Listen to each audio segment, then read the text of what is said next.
ప్రతి ఒక్కరికి పేరు పేరున నా నమస్కారం. ఇప్పుడు బ్రదర్ అడిగారు కుల జనగణన ఎందుకు, దానివల్ల ప్రయోజనం ఏంటి అని. కుల జనగణన అనేది జరిగితే నీ కులంలో ఎంతమంది ఉన్నారు, నీ కులంలో ఎంతమంది ఉన్నారు, బీసీ కులాలు ఎన్ని ఉన్నాయి, ఈ బీసీ కులాల్లో అసలుకు 30,000 లోపు ఉన్నటువంటి వారు బీసీ కులాల్లో కూడా లేరు. సంచార జాతుల్లో వేశారు వాళ్ళకు కనీసం వాళ్ళకు రిజర్వేషన్ అంటే ఏందో కూడా తెలియదు. ఈరోజు నీకు కుల జనగణన జరిగితే మన రిజర్వేషన్ శాతం పెరుగుతుంది. రిజర్వేషన్ శాతం పెరిగితే ఉద్యోగాలు వస్తాయి. అట్లా ఏ రాష్ట్రంలో జరిగిందా? బీహార్ జరిగింది, ఒరిస్సా జరిగింది, తెలంగాణ జరుగుతోంది, ప్రతి రాష్ట్రంలో జరుగుతోంది. మన ఆంధ్రప్రదేశ్ లో మాత్రమే ఎందుకు జరగదు? అట్లయితే జరగాలనే ఉద్దేశంతోనే మన పూర్ణచంద్రరావు గారు ఈరోజు ఈ రాష్ట్ర వ్యాప్తంగా తిరిగి జిల్లా జిల్లాకు మన బీసీలను కూడగట్టుకొని చైతన్యం పరిచి కుల జనగణన ఖచ్చితంగా జరగాలనే ఉద్దేశంతో వస్తున్నాడు.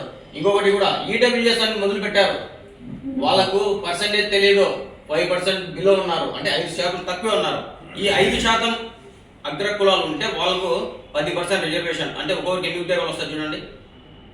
100కి 10 ఉద్యోగాలు వాళ్ళకే అవుతాయి. వాళ్ళు 5 మంది ఉన్నారు, మనం 27% ఉన్నటువంటి గతంలో టీడీపీ ప్రభుత్వం ఏం చేసిందంటే 27% నుంచి కుదించింది స్థానిక సంస్థల ఎన్నికల్లో. దీంట్లో మైనార్టీ తెచ్చిపెట్టింది. మళ్ళీ 27 కాకుండా సపరేట్గా 3% 4% ఇచ్చింది రిజర్వేషన్ ఎవరికి, మైనార్టీకి. మరి మైనార్టీ ఏం చేస్తుంది తెలిసా, వాళ్ళు సపరేట్గా ఇవ్వకుండా బీసీ దాంట్లోనే బీసీ రిజర్వేషన్ 27%లో కల్పిస్తోంది. అంటే వాళ్ళకి 4% ఎక్కువ ఉంటే కదా, అంటే నష్టం ఎవరికి, బీసీలకే కదా. సరే వాళ్ళు కూడా బీసీలే, కానీ వాళ్ళు 4% ఎక్కడ పోయేది? ఉద్యోగాలు ఎందుకు రావడం లేదు? ఈ 10% రిజర్వేషన్ వల్ల ఉద్యోగాలను వాళ్ళు కొట్టుకెళ్తున్నారు. మరి బ్రదర్ మీరు దేంట్లో పనిచేస్తారు నాకు తెలియదు. ఈ 27%లో మనకు 100కి ఎన్ని ఉద్యోగాలు రావాలి?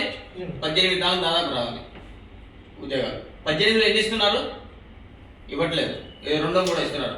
నీలో టాపర్ ఉన్నారు, టాపర్లో ఏం చేస్తున్నారు? రిజర్వేషన్ చూపించి టాపర్లో ఉద్యోగం అమ్మేస్తున్నారు అగ్రకులాలు.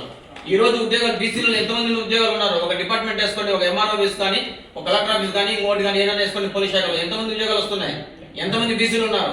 ఎస్సీ ఎస్టీలు ఏదో ఒక 5-6 మంది ఉన్నారు ఒక స్టేషన్లో. మిగతా బీసీలు ఎంత ఉన్నారు? 1-2 ఉంటాడు. మిగతా అందరూ అగ్రకులాలే. ఎస్ఐ స్థాయి నుంచి గజెటెడ్ ఆఫీసర్ స్థాయి వరకు అగ్రకులాలు తప్ప బీసీలో చూపించండి. ఈ కుల జనగణన జరగనందువల్లనే ఈ ప్రాబ్లం. రేపు నీ కొడుకు ఉద్యోగం ఎలా వస్తుంది? నీ బిడ్డలు ఎలా వస్తుంది? రేపు భవిష్యత్తులో నీకు రిజర్వేషన్ రాకపోతే ఉద్యోగం ఎలా వస్తుంది? నీకు రిజర్వేషన్ లేక, ఓపెన్ లో లేక ఎలా వస్తుంది? ఓపెన్ లో కొనే స్తోమత మనకు లేదు. అందుకోసమే కుల జనగణన జరిగితే భవిష్యత్తులో ఉద్యోగాలు వస్తాయి. అది మనకు చాలా ముఖ్యం. ఈ బీసీలకు అనేది చాలా ఇంపార్టెంట్.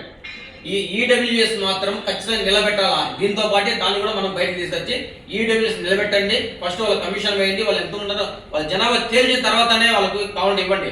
అగ్రకులాలకు మేము రిజర్వేషన్ ఇవ్వద్దని వ్యతిరేకం కాదు, ఇవ్వండి. కానీ వాళ్ళ కులం ఎంత ఉంది, ఎంత శాతం ఉంది, ఏ జిల్లాలో ఎంతమంది ఉన్నారు, రాష్ట్ర వ్యాప్తంగా ఎంత ఉన్నారు, దాన్ని బట్టి మీరు రిజర్వేషన్ కేటాయించాలి తప్ప మా 10% 20% మేము పెంచుకుంటా పోతాం, మేము ఇచ్చుకుంటా పోతాం అంటే ఏ న్యాయస్థానాలు చెప్పాయి మీకు ఇవ్వమని? 50% సీలింగ్ దాటకూడదు అన్నారు. మరి 50% దాటి ఎప్పుడో దాటిపోయారు. మరి ఆ న్యాయస్థానాలు ఏం చేస్తున్నాయి? మాకు రిజర్వేషన్ పెంచండి అంటే ఎస్సీ ఎస్టీ బీసీ కలిపి 50% సీలింగ్ దాటద్దు అన్నారు. ఈ బుద్ధు 60% అయిపోయింది. మరి వాళ్ళకు వర్తించదా? అగ్రకులాలకు రిజర్వేషన్ ఇస్తే సీలింగ్ దాటినా పర్వాలేదా? మనలో ఇలాంటి అపోహలు ఉన్నాయి. ఇప్పుడు మీరు అన్నారు మేము కులానికి మాత్రం పనిచేస్తామని.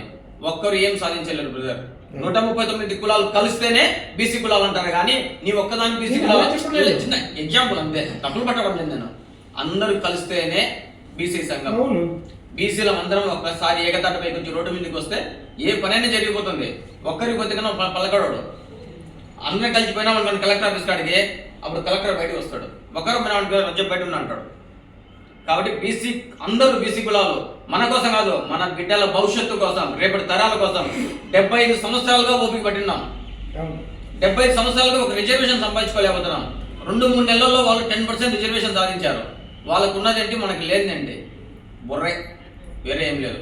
ఐక్యత, చైతన్యం. వీటిలో మనం ఎప్పుడు మనం ఆలోచిస్తామో, బీసీలందరూ ఏకతాటిపైకి వస్తారో ఆ రోజు మనకు మన భవిష్యత్తు, మన బిడ్డల భవిష్యత్తు బాగుంటుంది బీసీలకు. Thank you.